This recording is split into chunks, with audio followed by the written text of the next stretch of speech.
Student, welcome back to my channel. I am Akshara and I am your educator as you know। और आज मैं आपके लिए जो लेकर आई हूँ उसका आपको अंदाज़ा भी नहीं है। तो आप जानते भी नहीं हैं कि आज हम आपके लिए क्या लेकर आए हैं पढ़ाने के लिए। तो आइए हम आपको दिखाते हैं कि मेरे बोर्ड पे आपको बस इतना ही दिख रहा होगा, by academic study by Akshay. लेकिन आपको ये नहीं पता होगा कि मैं आज पढ़ाने क्या वाली हूँ। और मैं आज आपको जो पढ़ाने वाली हूँ उसका आप लोग को अंदाज़ा भी नहीं है। तो आइए मैं बताती हूँ कि मैं आपको क्या पढ़ाने वाली हूँ, आप लोगों के लिए surprise. Chapter 1 class 12 chemistry solution. मैं आज क्लास 12 का केमिस्ट्री चैप्टर 1 सॉल्यूशन पढ़ाने वाली हूँ कि सॉल्यूशन होता क्या है। सॉल्यूशन में हम आज सॉल्यूशन और उसके कुछ कंसंट्रेशन टर्म क्लियर करेंगे। कुछ कंसंट्रेशन टर्म्स उसके क्लियर करने वाले हैं। आज कुछ सॉल्यूशन और उसके कुछ कंसंट्रेशन टर्म्स को सिर्फ पढ़ने वाले हैं। आज का लेक्चर इतना ही है हम लोगों का। तो आइए हम लोग आज का लेक्चर कंप्लीट करते हैं। तो आइए हम सॉल्यूशन पढ़ते हैं कि सॉल्यूशन होता क्या है। तो सॉल्यूशन होता क्या है उसके बारे में हम लोग पढ़ेंगे। Solution solution is A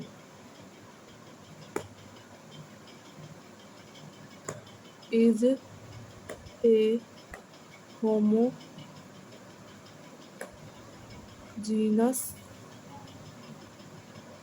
mixture। Solution जो होता है हमारा एक होमोजीनस मिक्सचर होता है। यहाँ पे होमोजीनस मिक्सचर से मतलब ये है कि properties of the solution always uniform. जो सॉल्यूशन की प्रॉपर्टी होती है, सो होमोजीनस का मतलब होता है same properties of solution are uniform. Solution is जो सॉल्यूशन एक होमोजीनस मिक्सचर होता है। Properties of solution is uniform होती है। जो सॉल्यूशन की प्रॉपर्टीज होती है यूनिफॉर्म होती है। यूनिफॉर्म का मतलब सेम होता है। सेम का मतलब ये होता है कि अगर हम चाय बना रहे हैं तो हम चाय या तो कप से निकालें या जिसमें हम चाय बनाएं उसमें से निकालें। बेसिकली हम चाय तो उसी में से निकालते हैं जिसमें से हम बनाते हैं, कप में उसी में से डालते हैं। लेकिन अगर कप में से हम किसी भी कोने से हम निकालेंगे, कहीं से भी हम निकालेंगे चाय को, तो चाय का टेस्ट एक ही रहेगा। मतलब चाय का टेस्ट सेम रहेगा। उसका टेस्ट एक जगह से खट्टा, एक जगह से मीठा नहीं आएगा, हर जगह से उसका टेस्ट मीठा ही आएगा। तो इसी को हम कहते हैं सेम। तो वो टेस्ट उसका क्या हुआ, सेम हुआ। तो जो प्रॉपर्टी जो सॉल्यूशन जो होमोजीनस मिक्सचर होता है उसका जो प्रॉपर्टी होता है ऑलवेज यूनिफॉर्म, मतलब हमेशा सेम होता है। तो solution is a homogeneous mixture of two और more than to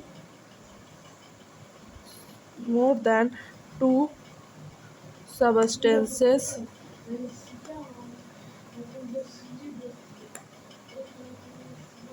which lose their individual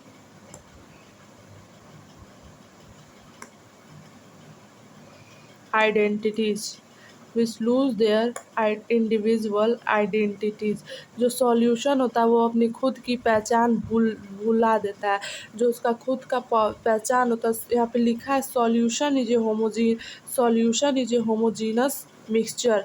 तो होमोजीनस मिक्सचर का मतलब हुआ, होमोजीनस का मतलब हुआ properties of solution are uniform. मतलब सॉल्यूशन का जो प्रॉपर्टी होगा वो हमेशा सेम होगा, यूनिफॉर्म होगा, कभी भी उसका सॉल्यूशन का प्रॉपर्टीज़ बदलेगा नहीं। लेकिन सॉल्यूशन क्या होता है, बेसिकली पूरा सॉल्यूशन होता क्या है उसको हमको पढ़ना है। तो पूरा सॉल्यूशन जो होता है, solution is a homogeneous mixture of two और more than two substances which lose their individual identities. मतलब सॉल्यूशन का मतलब होता है कि सॉल्यूशन एक होमोजीनस मिक्सचर, जिसका होमोजीनस मिक्सचर का मतलब होता है सॉल्यूशन का प्रॉपर्टीज हमेशा यूनिफॉर्म सेम रहेगा। और सॉल्यूशन टू या मोर देन टू सब्सटेंसेस से बना रहता है जो अपनी खुद की पहचान भूल जाता है। मतलब जैसे मान लीजिए रिएक्टेंट है, ये रिएक्टेंट जो मिलकर प्रोडक्ट बनाते हैं, जैसे मान लीजिए ए और बी मिलकर सॉल्यूशन बना रहा है, जब सॉल्यूशन बना रहा है तो जो जो ए है और बी है ये अपनी खुद की पहचान भूल जाता है, ये अपनी खुद की पहचान लूज़ कर देता है और एक ये सॉल्यूशन बना लेता है। तो इसी को कहते हैं कि solution lose their individual identities.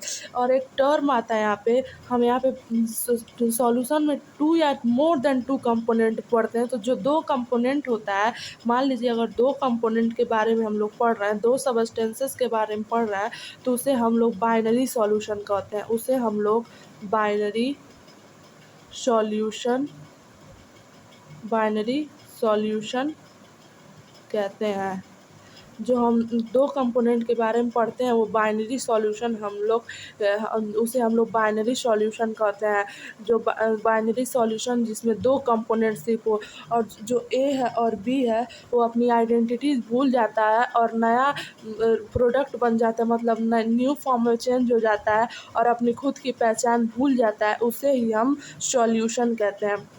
उसे ही हम सॉल्यूशन कहते हैं। जो solution is homogeneous mixture of 2 और more then 2 component which lose their individual identity. Solution वही होता है जो होमोजीनस होता है और जो 2 कंपोनेंट से 2 या 2 से ज़्यादा कंपोनेंट से बना होता है और वो खुद की पहचान भूल जाता है, उसे ही हम लोग सॉल्यूशन कहते हैं। सॉल्यूशन में जो 2 कंपोनेंट होते हैं उसे हम बाइनरी सॉल्यूशन कहते हैं। तो चलिए हम आगे बढ़ते हैं कि सॉल्यूशन में और क्या क्या होता है। तो यहाँ पे हम सॉल्यूशन जानते हैं कि सॉल्यूट प्लस सॉल्वेंट से मिलकर हमारा सॉल्यूशन बना होता है। एक सॉल्यूट रहेगा, फिर सॉल्वेंट रहेगा, उसके बाद मेरा सॉल्यूशन बनेगा। सॉल्यूशन किससे किससे बनता है? Solute plus solvent.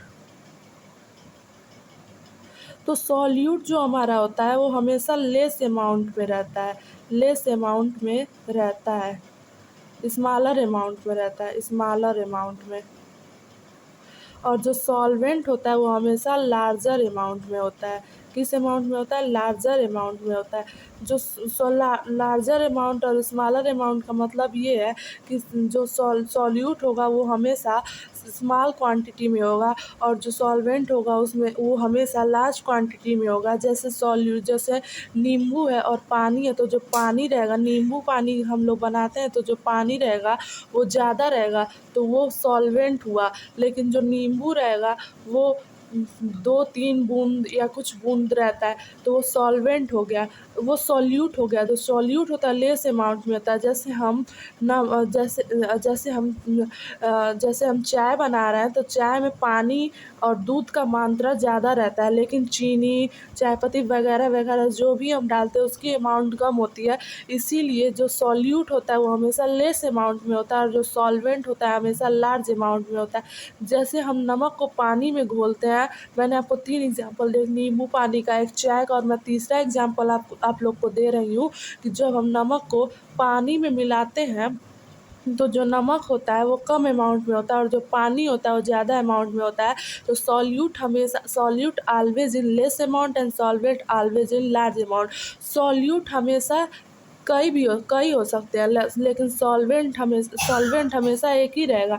लेकिन सॉल्यूट जो होता है एक भी हो सकता है, 2 भी हो सकता है, 3 भी हो सकता है, मतलब कितने भी हो सकते हैं सॉल्यूट, लेकिन सॉल्वेंट हमेशा एक ही रहेगा।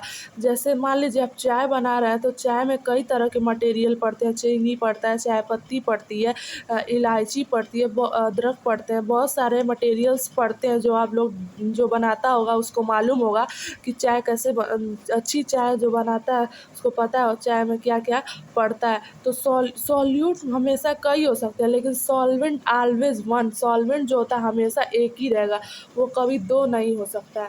तो ये हुआ तो सॉल्यूट और सॉल्यूशन जो होता है सॉल्यूट और सॉल्वेंट से मिलकर ही बनता है। सॉल्यूट और सॉल्वेंट के बिना सॉल्यूशन बन ही नहीं सकता है। तो सॉल्वेंट हमेशा एक रहता है, सॉल्यूट कई रह सकता है। आई होप आप लोग को यहाँ तक समझ में आया होगा। तो हम बात कर रहे थे सॉल्यूशन की, तो सॉल्यूशन होता है 2 तरह का, कंपोनेंट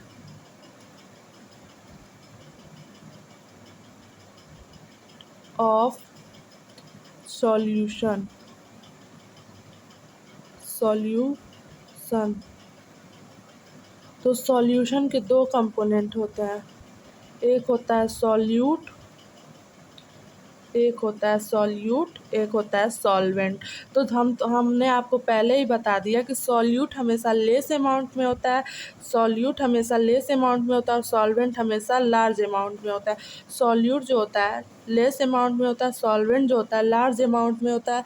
और यहाँ पे जैसे एक एग्जांपल और हम लेते हैं। Example, if 20% ethanol ethanol 20% ethanol solution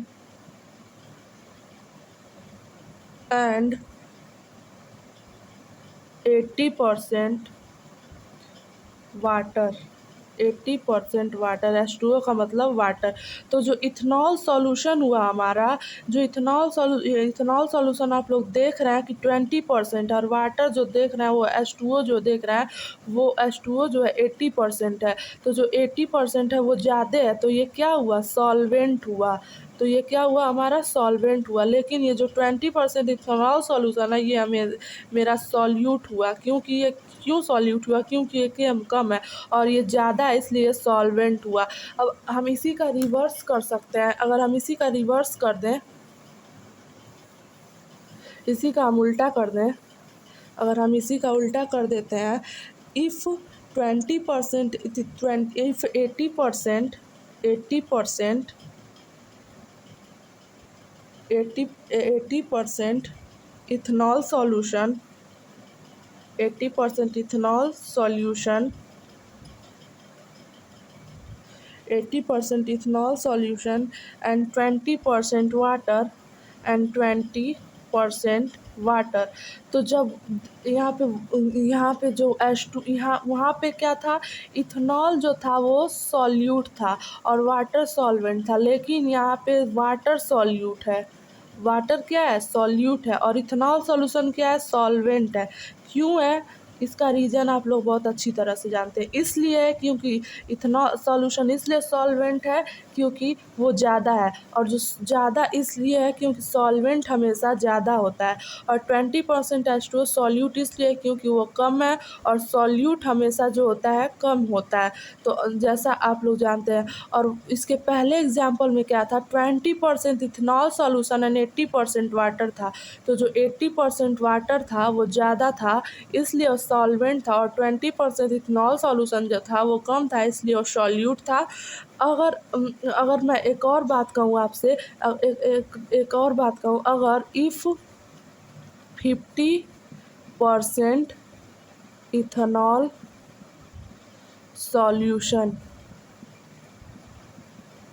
सिर्फ मतलब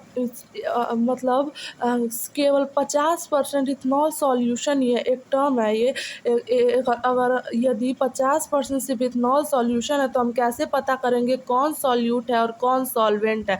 तो हम इस तरह से पता करेंगे कौन सॉल्यूट है कौन सॉल्वेंट है।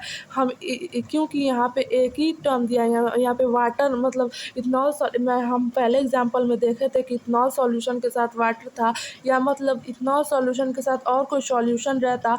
मान लीजिए इथेनॉल सॉल्यूशन के साथ 90% वाटर रहता, तो जो वाटर है वो सॉल्वेंट हो जाता और जो 50% इथेनॉल है वो सॉल्यूट हो जाता। लेकिन यहाँ ऐसा कुछ नहीं दिया है, तो हम किसी को भी यहाँ सॉल्यूट मान सकते हैं, किसी को भी सॉल्वेंट मान सकते हैं। मतलब यहाँ पे हम सॉल्यूट भी कह सकते हैं, इसे हम सॉल्वेंट भी कह सकते हैं, क्योंकि यहाँ पे हम डिटरमाइन नहीं कर पाएंगे कि ये सॉल्यूट है कि सॉल्वेंट है।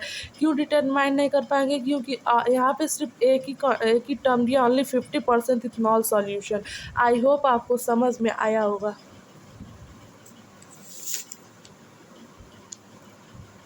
अब यहाँ पे एक टर्म आता है कि जब सॉल्यूशन किसी की फिजिकल स्टेट ले लेता है तो उसे हम सॉल्वेंट कहते हैं। किसे हम सॉल्वेंट कहते हैं, वेन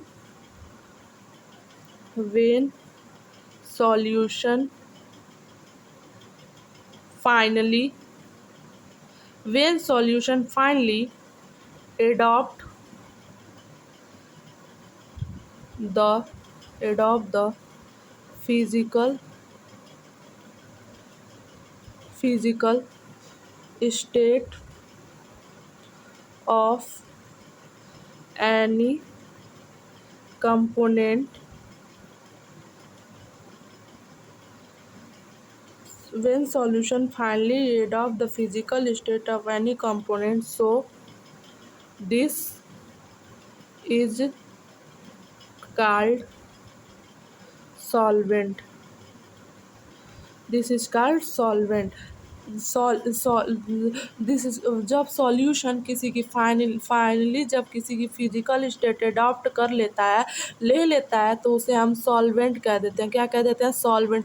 जब कोई सॉल्यूशन है उसका फिजिकल स्टेट कोई ले लेगा तो उसे हम सॉल्वेंट कहते हैं। When solution finally adopt the physical state of any component, so this component is called solvent.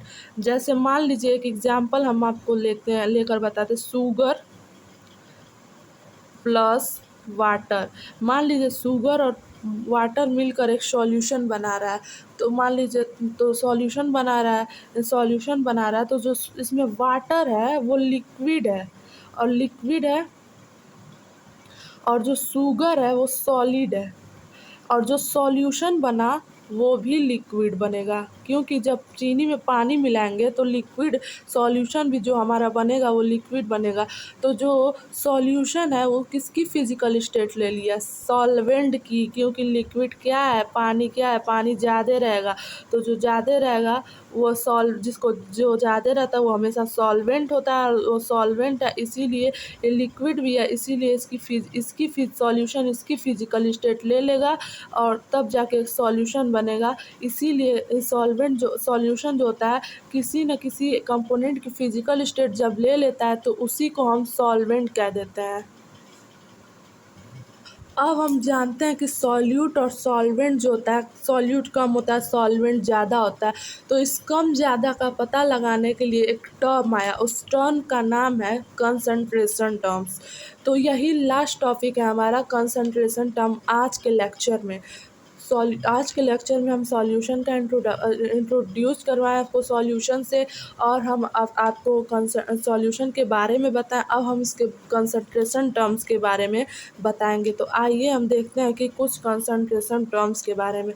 Concentration terms,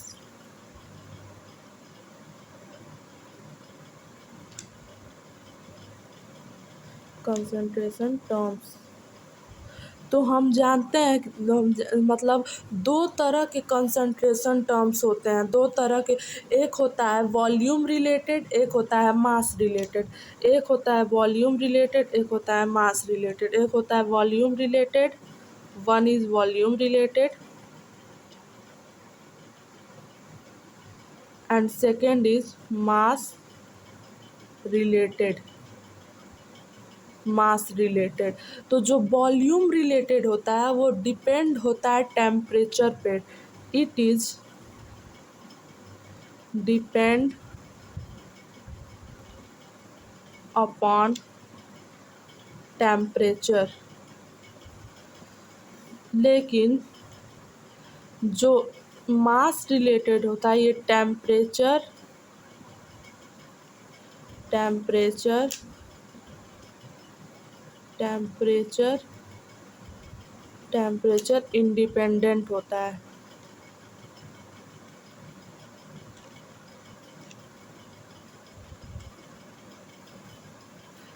temperature independent होता है, मतलब ये वॉल्यूम रिलेटेड जो होता है हमेशा टेम्परेचर पे डिपेंड है। जब टेम्परेचर बदलेगा तो इसका इसका जब टेम्परेचर बदलेगा तो ये वॉल्यूम भी बदलेगा। अब जब टेम्परेचर बदलेगा तो इसमें जो भी रहेगा वो बदलेगा। जो मास रिलेटेड जो है वो टेम्परेचर पे डिपेंड नहीं होता है, उसको टेम्परेचर रहे या ना रहे उसका कोई फ़र्क नहीं पड़ेगा कि टेम्परेचर है या नहीं है। वो mass related temperature independent, it is not depend upon temperature, it is known as mass related. अब वॉल्यूम रिलेटेड कितने तरह के होते हैं उसके बारे में हमको पढ़ना है। तो पहला हमारा वॉल्यूम रिलेटेड जो है कंसंट्रेशन टर्म्स, जो वॉल्यूम रिलेटेड का कंसंट्रेशन टर्म्स है volume by volume percent.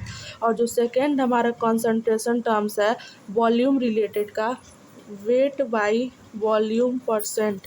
And third जो कंसंट्रेशन टर्म्स हमारा है, थर्ड जो वॉल्यूम रिलेटेड का कंसंट्रेशन टर्म्स जो हमारा है वो है मोलैरिटी। जो हमारा चौथा कंसंट्रेशन टर्म वॉल्यूम रिलेटेड वो है मोलैरिटी, और जो चौथा है वो है हमारा नॉर्मेलिटी।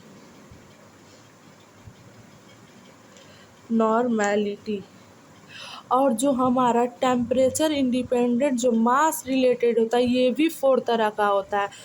इसमें पहला होता है वेट बाई वेट परसेंट, दूसरा होता है मोल फ्रैक्शन, तीसरा होता है मोलैलिटी,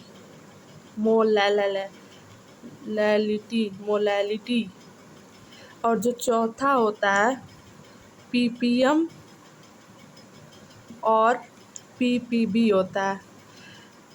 पीपीएम का मतलब होता है पार्ट्स पर मिलियन, इसका भी मतलब पार्ट्स पर होता है, लेकिन बी का मतलब यहाँ बिलियन होता है।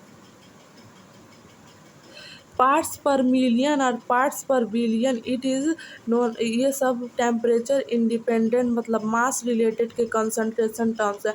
तो जो बच्चा जो स्टूडेंट्स क्लास 11th में जो स्टूडेंट क्लास 11 का चैप्टर फर्स्ट जिनको याद हो some basic concept of chemistry, उसमें आपने ये कंसंट्रेशन टर्म्स जरूर पढ़े होंगे, मोलैरिटी, नॉर्मेलिटी, मोलैलिटी, पीपीएम और पीपीबी, मोल फ्रैक्शन, ये मतलब जितने भी कंसंट्रेशन टर्म्स है ये आपने जरूर 11th क्लास में chapter 1 some basic concept of chemistry में पढ़ा होगा। अगर नहीं पढ़ा होगा तो मैं यहाँ पे आपके साथ डिस्कस करने वाली हूँ, तो सो आप लोग ध्यान दें उस कंसंट्रेशन टर्म्स के बारे में।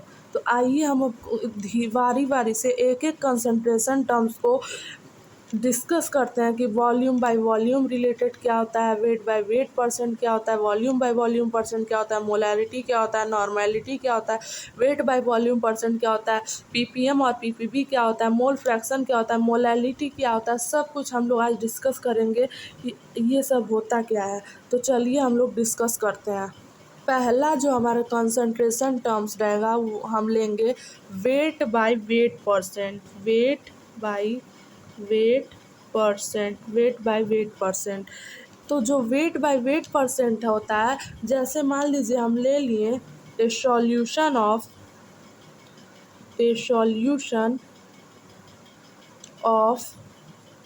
NaCl, मतलब सोडियम क्लोराइड का हम एक सॉल्यूशन ले लिए in water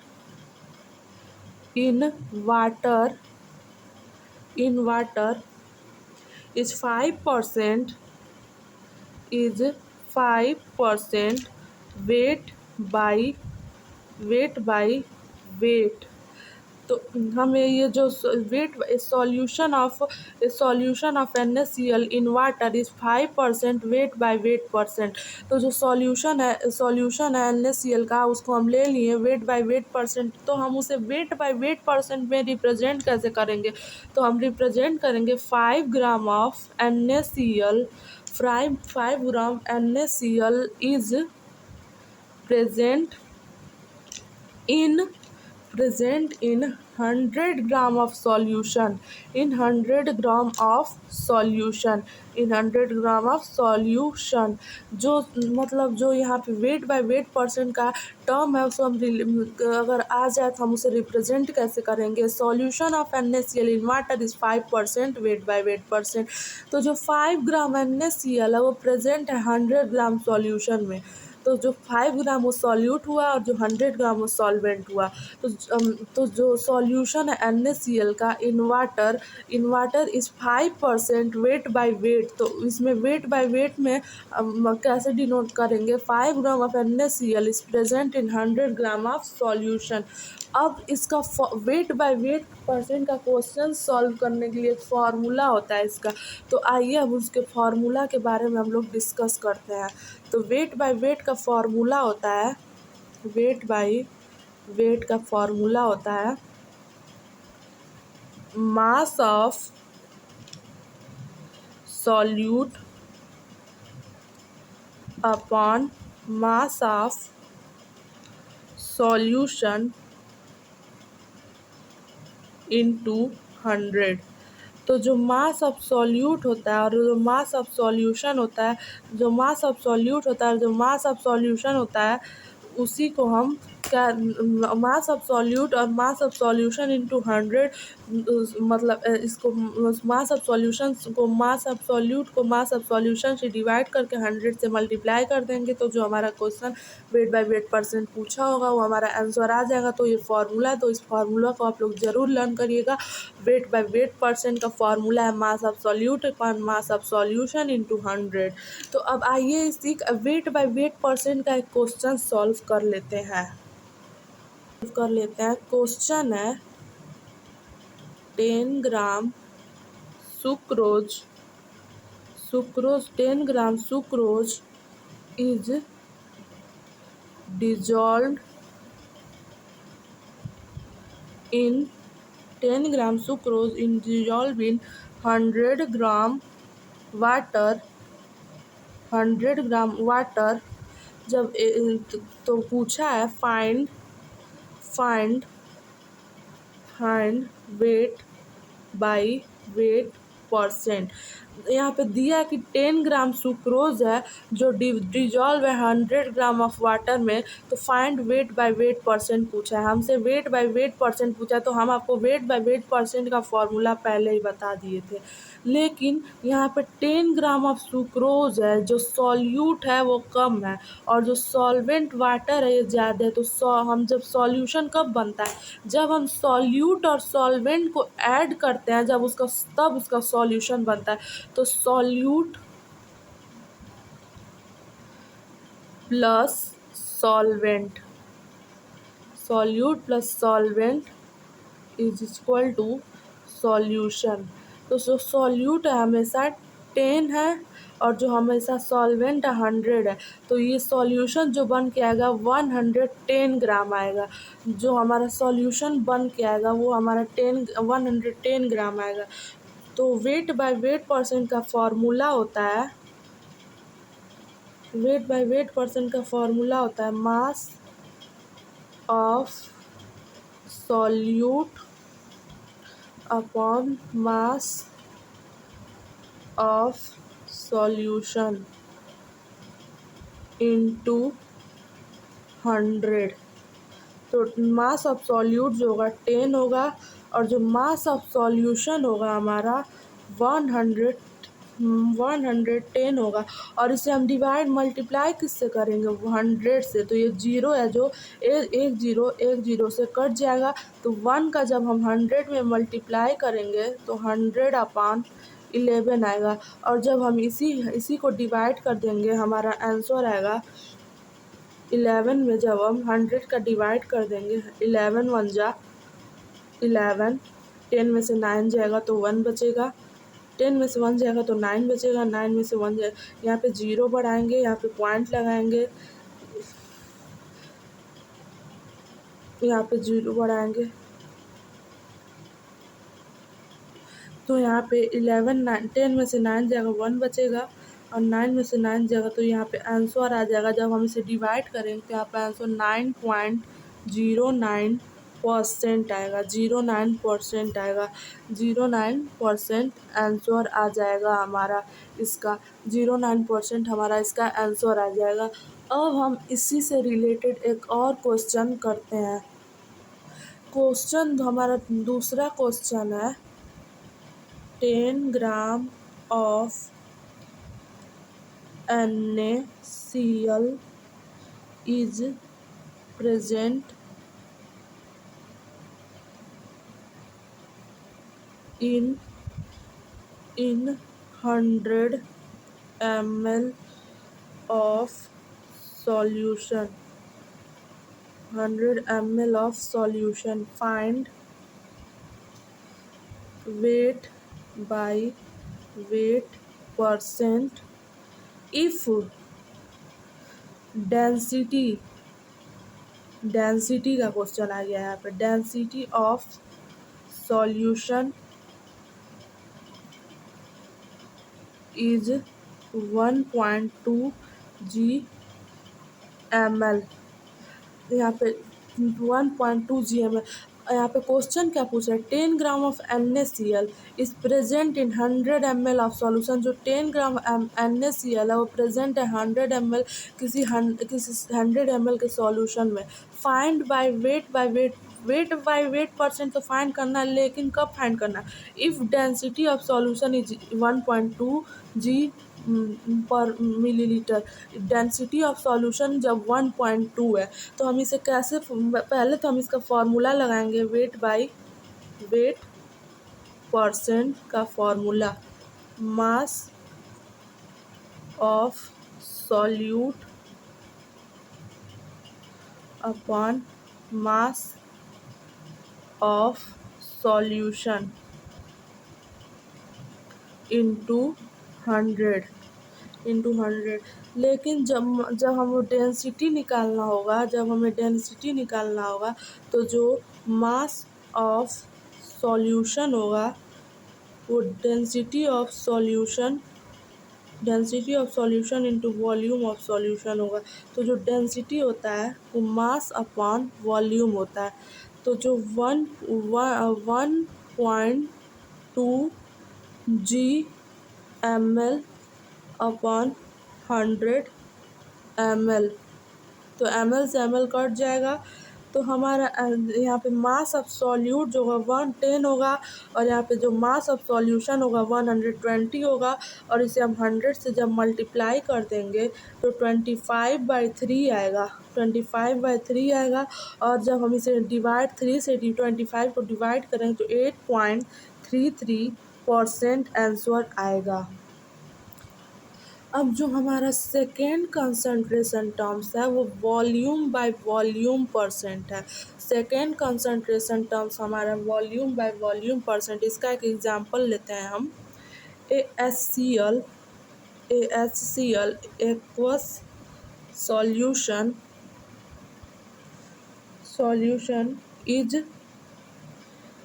7% volume by volume percent. तो जो यहाँ पे एक्वस है वो वाटर से, मतलब जो सॉल्यूशन है वो वाटर में है, वाटर, एक्वस का मतलब होता है वाटर। तो जो 7 यहाँ पे 7 ml HCl जो है वो is present in 100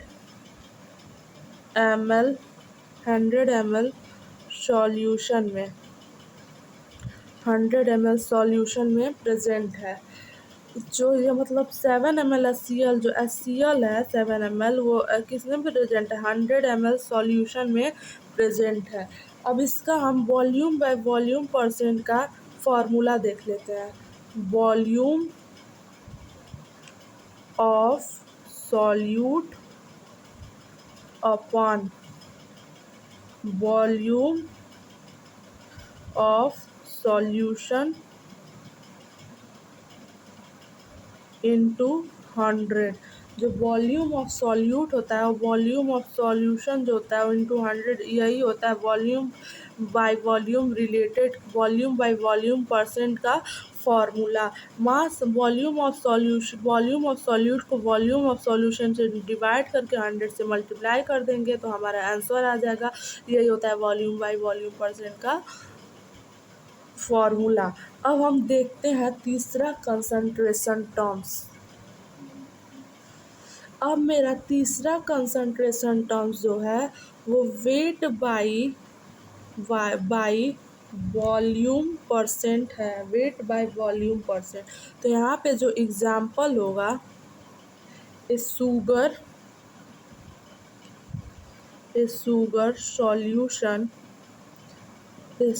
solution is 3% weight by volume percent.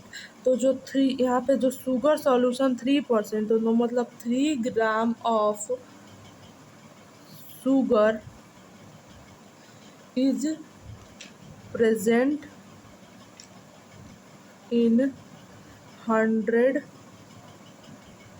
ml of solution. जो वेट बाय वॉल्यूम परसेंट है, वेट बाय वॉल्यूम परसेंट, यहाँ पे एक एग्जांपल दिए, a sugar solution is 3% weight by vol. जो एक शुगर सॉल्यूशन है 3% वेट बाय वॉल्यूम परसेंट में है। तो 3 ग्राम मतलब जो शुगर से 3 ग्राम ऑफ शुगर प्रेजेंट है, जो 3 ग्राम ऑफ शुगर प्रेजेंट है 100 ml ऑफ सॉल्यूशन में, 100 ml ऑफ सॉल्यूशन में। अब हम वेट बाय वॉल्यूम परसेंट का फॉर्मूला देख लेते हैं। Mass of solute upon volume of solution, ये वॉल्यूम है स्टूडेंट्स, ये नहीं कि कुछ और समझ लेना। तो वेट बाय वॉल्यूम परसेंट जो है उसी का ये फॉर्मूला है। जो वॉल्यूम ऑफ सॉल्यूशन को, मास ऑफ सॉल्यूट को वॉल्यूम ऑफ सॉल्यूशन से डिवाइड करके 100 से मल्टीप्लाई कर देंगे तो जो हमारा आंसर आएगा वही वेट बाय वॉल्यूम परसेंट होगा। ये है हमारा तीसरा, ये था हमारा तीसरा कंसंट्रेशन टर्म्स। अब हमारा चौथा कंसंट्रेशन टर्म्स क्या है, हम आगे बढ़ते हैं और बताते हैं। अब हमारा चौथा कंसंट्रेशन टर्म्स है मोल फ्रैक्शन। क्या है? Mole fraction. तो मोल फ्रैक्शन क्या होता है? जैसे मान लीजिए कोई सॉल्यूशन है, कोई सॉल्यूशन, इफ एनी सॉल्यूशन, तो नंबर ऑफ मोल्स, तो मान लीजिए एक सॉल्यूशन है, मतलब सॉल्यूशन में 2 कंपोनेंट है, component A and component B. ये कंपोनेंट ए है, एक कंपोनेंट बी है। तो जो नंबर ऑफ मोल्स होते हैं, नंबर ऑफ मोल्स, तो जो नंबर ऑफ मोल्स होता है आपका, उसका फॉर्मूला तो आपको पता ही होगा, mass upon molecular mass, mass upon molecular mass.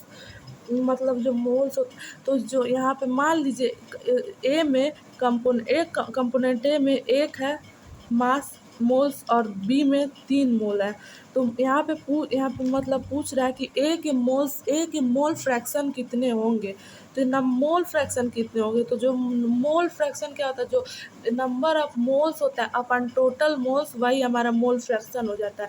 मान लीजिए यहाँ पे ए के कंपोनेंट में मोल है 1, लेकिन टोटल मोल कितने हैं, 4 है। तो यहाँ पे ए के कंपोनेंट में 1/4 हो जाएगा। और मान लीजिए बी का कंपोनेंट का पूछ रहा है, तो यहाँ पे यहाँ पे बी का जो हो जाएगा मास हो जाएगा 3 हो जाएगा, लेकिन जो टोटल रहेगा 3 + 1 4 हो जाएगा। तो इसी को हम लोग मोल फ्रैक्शन कह देते हैं। और इसका फॉर्मूला होता है, मान लीजिए, और इसका फॉर्मूला होता है, इसका फॉर्मूला होता है mole fraction of A upon mole fraction of A plus B. मतलब जिसका मोल्स पूछा है वो, और जिसका मोल्स जो जितने दिए हैं वो, मतलब मान लीजिए 3+1, ये 3+1 4 मोल्स दिए हैं, लेकिन पूछा कि ए कंपोनेंट में दिया है 1, तो ए कंपोनेंट का 1/4 हो जाएगा। तो जितना दिया है, जितना प्रेजेंट है और जितना पूछा है, उन दोनों को कह देते हैं। जैसे मान लीजिए Na, Nb, Nc, ये मोल्स हैं ए, बी और सी के। तो मान लीजिए पूछा mole fraction of A, mole fraction of A पूछा, तो हम लिख सकते हैं Na plus Nb plus Nc। Mole fraction of A पूछा तो Na plus Nb plus Nc। अब मान लीजिए यहीं मोल फ्रैक्शन ऑफ बी पूछ देता तो यहाँ पे हो जाता Nb upon Na plus Nb plus Nc। अगर मान लीजिए Nc पूछ देता तो यहाँ पे ऊपर Nc हो जाता, नीचे Na plus Nb plus Nc हो जाता। अब मोल फ्रैक्शन के सिंबल होते हैं, मोल फ्रैक्शन के आइए हम सिंबल के बारे में बात करते हैं। आइए एक मोल फ्रैक्शन का क्वेश्चन देखते हैं, लेकिन ये जो जीटा है, ये पहला सिंबल है, ये दूसरा सिंबल है, लेकिन ये ये एनसीईआरटी में ये बताया गया एनसीईआरटी के बेसिस से, लेकिन आप ये एक्स एक्स एक्स ए मान लीजिए दिया है तो इसे हम कह देंगे जीटा, लेकिन इस एन को लंबा सा खींच दिए तो इसे हम कह देंगे ईटा। लेकिन जीटा जो है वही हर जगह यूज होता है, कुछ कुछ बुक्स में ईटा भी यूज होता है, दोनों ही सही है, लेकिन एनसीईआरटी से आप देखें तो आपको जीटा ही मिलेगा। तो आप जो चाहें वो यूज कर सकते हैं, तो लेकिन जीटा ही अक्सर लोग यूज करते हैं। तो आइए इसका हम एक क्वेश्चन देख लेते हैं। मान लीजिए पूछा कि मोल फ्रैक्शन ऑफ सी, तो लिखेंगे मोल फ्रैक्शन ऑफ सी, तो मतलब जीटा ऑफ सी, तो जीटा ऑफ सी पूछा तो N C upon N A plus N B plus N C, number of moles upon total mole. अब हमसे एक मोल फ्रैक्शन का क्वेश्चन पूछा गया, तो आइए मोल फ्रैक्शन का क्वेश्चन करते हैं। दिया है 40 ग्राम NaOH प्लस 54 ग्राम H2O मतलब वाटर दिया है। तो जो 40 ग्राम Na का मास होगा, Na का मास होगा 23, O का होगा 16 एंड H का होगा 1। तो जो number of moles of NaOH होगा, नंबर ऑफ NaOH का जो होगा मास, हम लिखेंगे मास अपॉन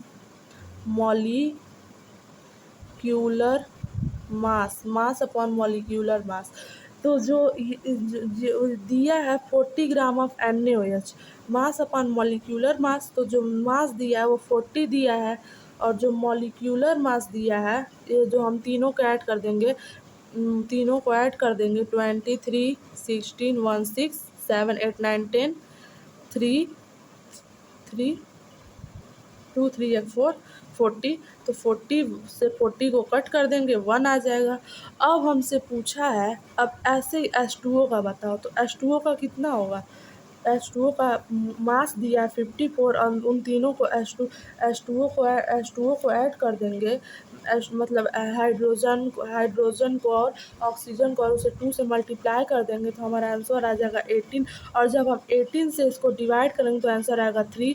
तो जो हमारा NaOH का मोल्स आया वो 1 मोल आया, और जो 54 ग्राम H2O का मोल्स आया वो 3 मोल्स आया। तो अगर पूछा है कि मोल फ्रैक्शन ऑफ NaOH, तो जीटा ऑफ NaOH लिख के हम लिख देंगे 1/3, और पूछ दिया मोल fraction of H2O, mole fraction zeta of H2O, तो हम लिख देंगे 3/4। जब 1/3 को हम लिखते हैं 0.25, ये कैसे वैल्यू कैसे आया, तो वैल्यू इसको डिवाइड करेंगे 3 से, 1 का डिवाइड कर 3, तो 3 से तो 1 कटेगा ना, तो एक 0 लगाएंगे, फिर एक 0 यहाँ लगाएंगे, फिर 1 को नीचे उतारेंगे, फिर पॉइंट लगाएंगे, फिर यहाँ पे 0 बढ़ाएंगे, फिर 3 3 जा 9, 3 2 जा, oh no 1 mistake is here, यहाँ पे 1/4 रहना चाहिए ना, क्योंकि ये दोनों को ऐड करेंगे तो 4 आएगा, यहाँ पे 4 रहेगा, स्टूडेंट्स गलती हो गई। तो 0 लगाएंगे, फिर 0 को तो 4 2 जा 8 हो जाएगा, तो 4 2 जा 8 हो जाएगा, तो 8 में से 2 जाएगा, तो 10 में से 8 जाएगा तो 2 बचेगा, 8 में से 2 जाएगा तो 2 बचेगा, फिर हम यहाँ पे 0 बढ़ा देंगे, 4 5 जा 20, तो 0.25 हमारा वैल्यू आ जाएगा, और इसका वैल्यू आएगा 0.75, बिकॉज 4 से जब 3 को डिवाइड करेंगे तो 4 0 जा 0, 3 4 7 जा 35, 4 7 जा 28, 10 में से 8 जाएगा तो 2 बचेगा, 4 5 जा 20, तो 0.7 आएगा।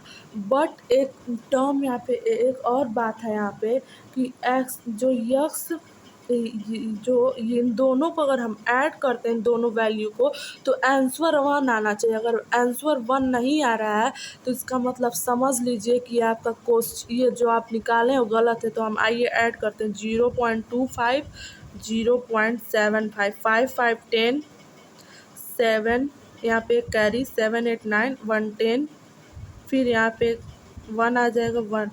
तो आप जानते हैं 1 मिनट, ये एडिशन गलत हो गया है। 0.25, 0.75, 5 में से 5 सॉरी स्टूडेंट्स, 5 में 5 ऐड जब करेंगे तो 10 होगा, और यहाँ पे 0 रखेंगे, यहाँ पे 1 7 8 9, फिर यहाँ पे 0 रखेंगे 1, तो यहाँ पे 1। तो आप जानते हैं कि पॉइंट के बाद किसी भी नंबर का 0 का कोई मतलब नहीं, तो आंसर कितना आया 1। तो एक्स यहाँ पे हम लिख सकते हैं, zeta of NaOH plus zeta of H2O equal to 1, ये आना चाहिए हमारा। अगर 1 नहीं आ रहा है तो हमारा गलत है जो हम क्वेश्चन का आंसर निकाल। अब जो हम 5वां कंसंट्रेशन टर्म्स पढ़ेंगे, ppm और ppb। तो ppm का फुल फॉर्म होता है पार्ट्स पर मिलियन। ppb का फुल फॉर्म होता है पार्ट्स पर बिलियन। ppb का जो फुल फॉर्म होता है पार्ट्स पर बिलियन। तो जो यह ppm मतलब पार्ट्स पर मिलियन जो है, उसमें जो 10 to the 6 जो दिया है, 10 लाख जो दिया है, उसमें से कितना पार्ट 10 to the 6 पार्ट में से 10 to the 6 पार्ट में से how many parts are solute, कितने पार्ट सॉल्यूट है यही पूछा है। 10 to the 6 पार्ट में से कितने पार्ट हमारे सॉल्यूट हैं, उसी को हम पार्ट्स पर मिलियन कहते हैं या पार्ट्स पर बिलियन कहते हैं। 10 to the पावर जो 6 है, 6 पार्ट है, उसमें से कितने पार्ट मतलब 10 to the 6 पावर में से कितने पार्ट हमारे सॉल्यूट हैं, वही हमारा पार्ट्स पर मिलियन होता है। अब मान लीजिए एक एग्जांपल ले लिए, 2 ppm इन शुगर सॉल्यूशन। तो यहाँ पे हम लिख सकते हैं 2 gram sugar is present in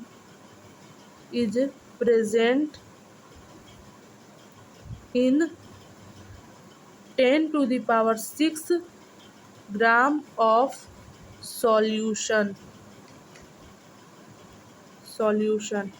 10 to the 6 gram of solution. अब ppm का फुल फॉर्म क्या होता है, mass of solute upon mass of solution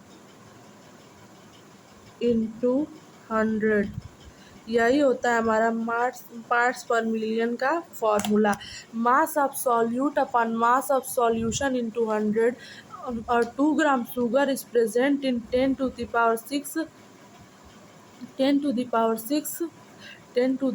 6 gram of solution.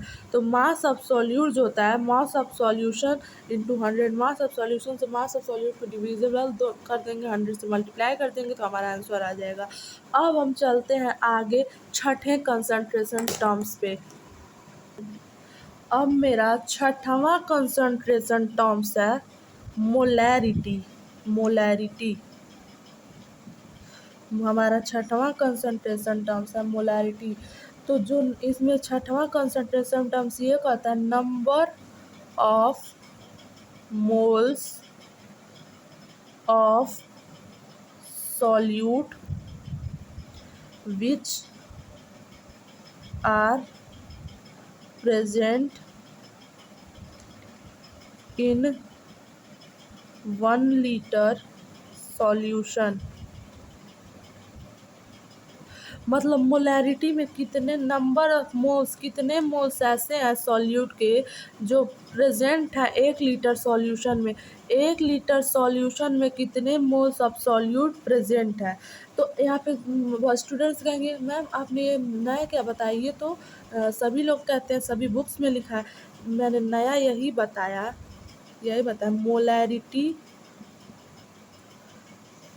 Molarity of sugar in aqueous. Aqueous मतलब हम बताए थे वाटर होता है। तो एक्वस सॉल्यूशन इज 2 mm।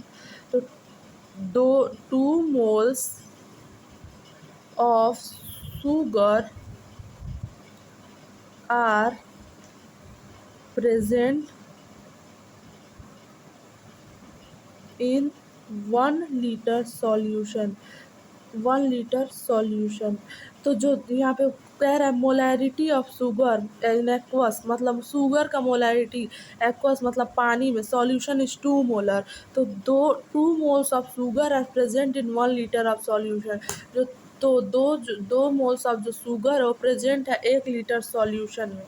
तो how many moles are present in 1 litre solution, यहाँ पे यही नया बताया गया है। How many moles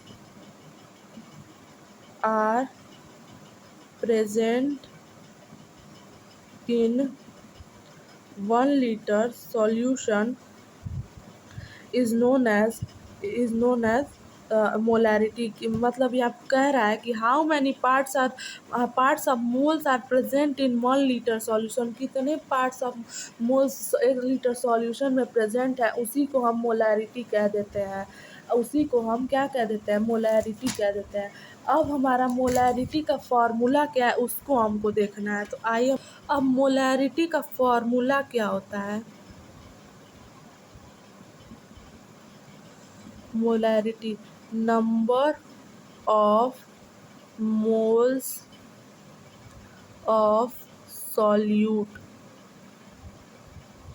number of moles of solute, volume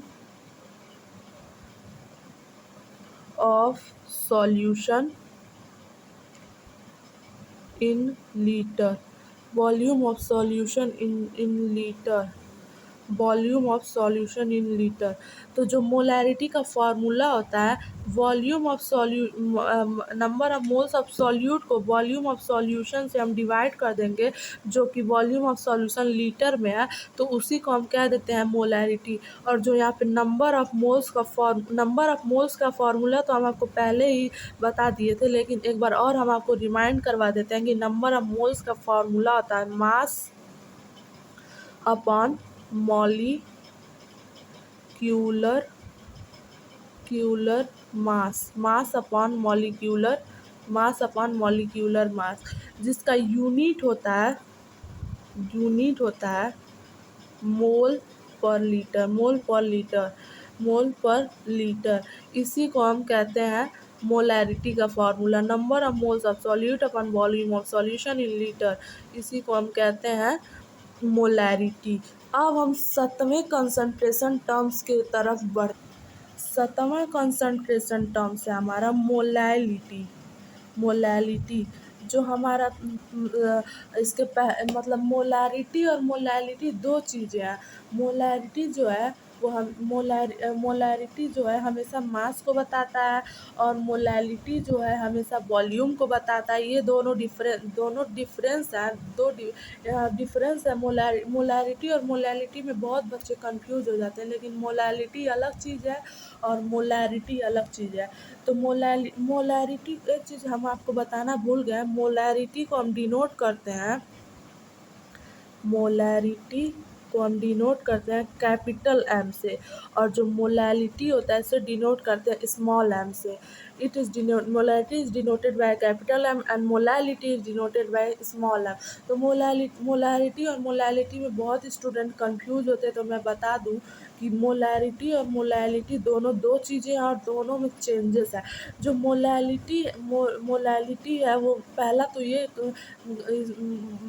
difference है कि जो मोलैरिटी है वो वॉल्यूम रिलेटेड कंसंट्रेशन टर्म्स है और जो मोलैलिटी है वो मास रिलेटेड कंसंट्रेशन टर्म्स है। और मोलैलिटी जो होता है वो लीटर में होता है, लेकिन जो मोलैरिटी जो होता है वो लीटर में होता है, दूसरा डिफरेंस है। और जो मोलैरिटी जो होता है लीटर में होता है, लेकिन जो मोलैलिटी होता है वो केजी में होता है। तो जो मोलैलिटी क्या कहता है, आइए हम इसके बारे में पढ़ते हैं। Number of moles of solute present in 1 kg solvent. हाँ, एक और डिफरेंस यहाँ पे आया कि वो सॉल्यूट में प्रेजेंट था, लेकिन यहाँ पे कई डिफरेंस है। पहला तो मोलैरिटी जो है वॉल्यूम कंसंट्रेशन टर्म्स का है और जो मोलैलिटी है वो मास रिलेटेड कंसंट्रेशन टर्म्स का है। जो मोलैरिटी है तो वो लीटर में हमेशा लेते हैं, किस में लेते हैं, लीटर में लेते हैं। लेकिन जो मोलैलिटी है वो हमेशा हम केजी में लेते हैं। जो मोलैलिटी है वो हमेशा केजी में लेते हैं। और जो मोलैरिटी है वो हमेशा सॉल्यूट में होता है, लेकिन जो मोलैरिटी है जो वो हमेशा सॉल्यूट में होता है, लेकिन जो मोलैलिटी है वो हमेशा सॉल्वेंट में होता है। तो अब यहाँ कह रहा है कि number of moles of solute present in 1 kg of solvent. कि नंबर ऑफ मोल्स मतलब कितने मोल्स प्रेजेंट है 1 kg सॉल्वेंट में, उसे ही हम कहते हैं मोलैलिटी। अब मोलैलिटी का फॉर्मूला क्या होता है, number of moles of solute upon mass of solvent in KG. और वो मोलैरिटी किस में था, लीटर में था। यही मैं आपको बताना चाहती थी। Mass of solute number of moles of solute को मास ऑफ सॉल्वेंट जो केजी में उसे डिवाइड कर देंगे तो हमारा मोलैरिटी का वैल्यू आ जाएगा। अब हम चलते हैं 8वें कंसंट्रेशन टर्म्स की तरफ, लेकिन 8वें कंसंट्रेशन टर्म्स की तरफ बढ़ने से पहले हमें एक चीज़ पढ़ना होगा जिसका नाम है ग्राम इक्विवेलेंट। हमारा 8वां कंसंट्रेशन टर्म्स आप लोग जान ही रहे हैं कि कौन सा, एक ही बचा है जिसका नाम है नॉर्मेलिटी। और नॉर्मेलिटी पढ़ने से पहले हमें एक कॉन्सेप्ट पढ़ना होगा जिसका नाम है ग्राम इक्विवेलेंट। अगर हमें ग्राम इक्विवेलेंट नहीं पता है तो हम नॉर्मेलिटी नहीं पढ़ सकते, मतलब नॉर्मेलिटी हमको समझ में ही नहीं आएगा। तो चलिए हम ग्राम इक्विवेलेंट के बारे में अब हमें पढ़ना है एक कॉन्सेप्ट जिसका नाम है gram equivalent. Gram equivalent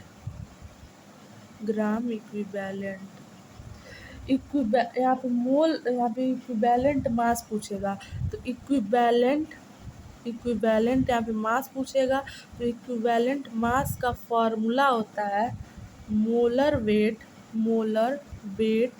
upon x. Molar weight upon x. तो यहाँ पे एक्स क्या होता है, जो यक्स होता है वो बैलेंसी फैक्टर होता है। बैलेंसी फैक्टर होता है। तो बैलेंसी फैक्टर होता है। और जो यहाँ पे एसिड होता है, एसिड क्या होता है उसके बाद वैलेंट मास में एक टर्म आता है एसिड। तो यहाँ पे एसिड रिप्रेजेंट करता है बेसिसिटी को, क्योंकि बेसिसिटी में क्या होता है, H प्लस आयन ये बेसिसिटी में जो एसिड होता है H प्लस आयन डोनेट करता है। तो क्योंकि मान लीजिए कोई सॉल्यूशन है यश, तो यहाँ पे जो यश का वैल्यू आ जाता है वो 2 आ जाता है, मोलर वेट अपॉन 2 आ जाता है, क्योंकि ये H प्लस आयन डोनेट करता है। H प्लस आयन डोनेट करता है एसिड सॉल्यूशन में। और बेस जो बताता है वो एसिडिटी को बताता है। यहाँ पे OH माइनस आयन फर्निश्ड होता है। यहाँ पे OH माइनस आयन फर्निश्ड होता है, लेकिन यहाँ पे भी यहाँ पे मोलर वेट अपॉन 2 यहाँ पे भी होता है। अब हम पढ़ते हैं, अब इसके आगे हम लोग पढ़ते हैं, तो यहाँ पे इक्विवेलेंट मास हो जाता है, इसका इक्विवेलेंट मास हो जाता है मोलर वेट अपॉन 2, इसका भी इक्विवेलेंट मास हो जाता है मोलर वेट अपॉन 2। तो जो यस वैलेंसी फैक्टर है वो 2 आ जाता है। अब हम आगे चलते हैं। अब हम एसिडिटी पढ़ चुके हैं, बेसिसिटी पढ़ चुके हैं। अब हमें पढ़ना है साल्ट के बारे में। साल्ट, तो साल्ट कहता है जो एसिडिटी में जो होता है एक्स हम लोग मानते हैं बेसिसिटी, एसिड में हम लोग मानते हैं एक्स को मानते हैं बेसिसिटी, बेस में हम एक्स को मानते हैं एसिडिटी, और हम साल्ट में एक्स को क्या मानते हैं, total positive charge on cation total positive charge on cation, कितना पॉजिटिव चार्ज है कैटायन पे उसी को हम साल्ट कह देते हैं। जैसे मान लीजिए एक हम लोग ले लिए एग्जाम्पल Na2CO3, तो Na2CO3 पे 2 plus cation 2 Na plus 2 cation चले, यहाँ पे 2 Na प्लस हो जाएगा।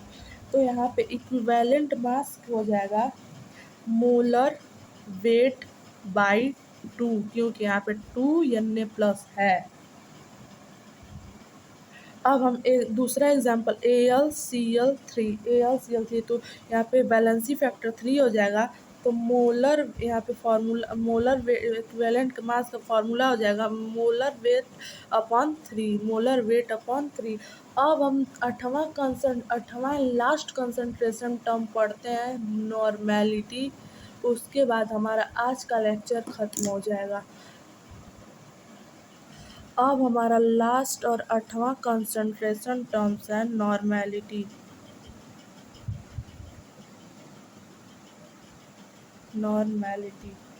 नॉर्मेलिटी में होता क्या है, number of gram equivalent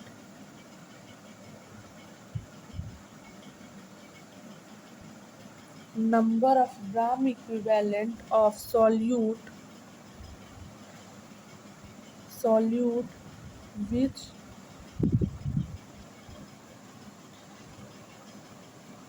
gram equivalent which are present in 1 liter solution। तो जो नॉर्मेलिटी होता है, नंबर ऑफ ग्राम इक्विवेलेंट जो होता है which are present in 1 litre, यहाँ पे हम आपको ग्राम इक्विवेलेंट पढ़ा दिए। ग्राम इक्विवेलेंट जो होता है which are present, number of gram मतलब कितने number of gram equivalent 1 litre solution में प्रेजेंट है, उसी को हम नॉर्मेलिटी कह देते हैं। और जो नॉर्मेलिटी होता है उसे डिनोट किया जाता है, डिनोटेड बाई कैपिटल N, और इसका यूनिट होता है ग्राम इक्विवेलेंट अपॉन यल। अब इसका फॉर्मूला होता है नॉर्मेलिटी का फॉर्मूला होता है number of gram equivalent of solute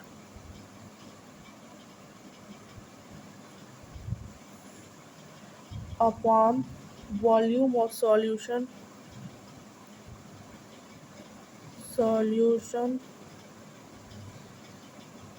in liter।